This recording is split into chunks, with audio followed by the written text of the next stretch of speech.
Magandang good afternoon for today's video. Halina't samahan nyo kaming tikman itong nagsasarapang comfort food nating mga Pinoy. At yung tipong gusto mong malasang malasa sa sarap pero hindi maalat. At kung nais mong makatikim ng mga lutuing parang luto ni nanay, ito na ang hinahanap mo. Dito nga yan sa Crimson Palace and Abby at Home na located sa Salim Complex, Domestic Road, Pasay City. Sa tapat ng Cebu Pacific at sa gilid ng Jollibee. Ang Crimson Palace ay kilala sa mga authentic Chinese food. Nalaman nga namin na meron na rin pala silang mga classic Filipino food na very comforting talaga. Ito yung Abby at Home, kaya naman hybrid kitchen sila. Biruin mo, isang restaurant meron silang dalawang konsepto.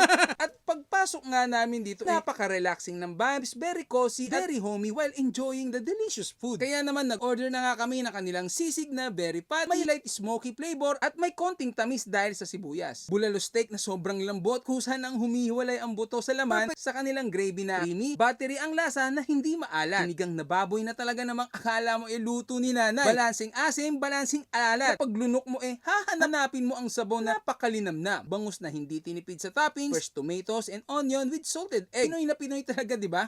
Pinakbet na sobrang na-amaze kami. Ang ganda ng pagkakaluto sa gulay, may pagka-crunchy tapos hindi tinipid sa sahog. May pork na, may shrimp pa. At meron din siyang bagoong pero hindi din maalat ha.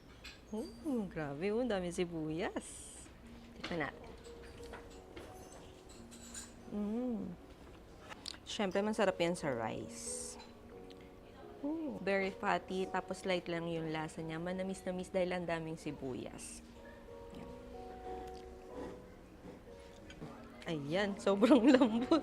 Dami.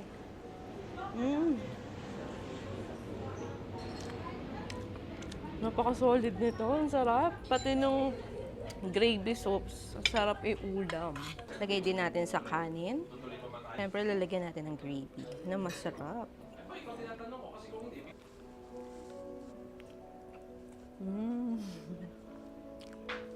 Grabe, sobrang lambot. So dito naman tayo sa sinigang na baboy. Ayun perfect sa malamig na panahon ngayon.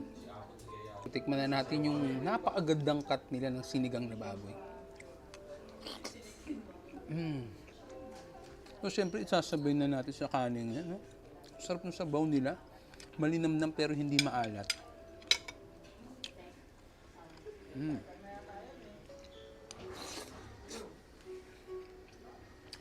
Ito naman tayo sa kanilang bangus.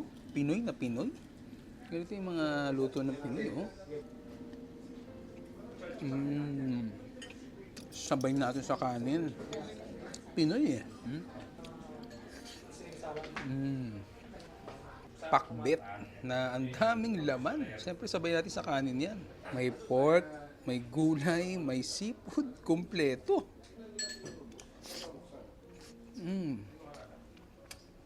Ang sarap nung pakbet nila. Hindi ganun kaalat. Kasi may bagoong siya pero very light lang. Kompleto, panalo. Garlic sotanghon with chicken inasal, sobrang nagustuhan ko talaga to. Sobrang garlicky, Pinoy na Pinoy talaga ang timpla. Tapos may boneless chicken inasal pa. Perfect combination pala ito.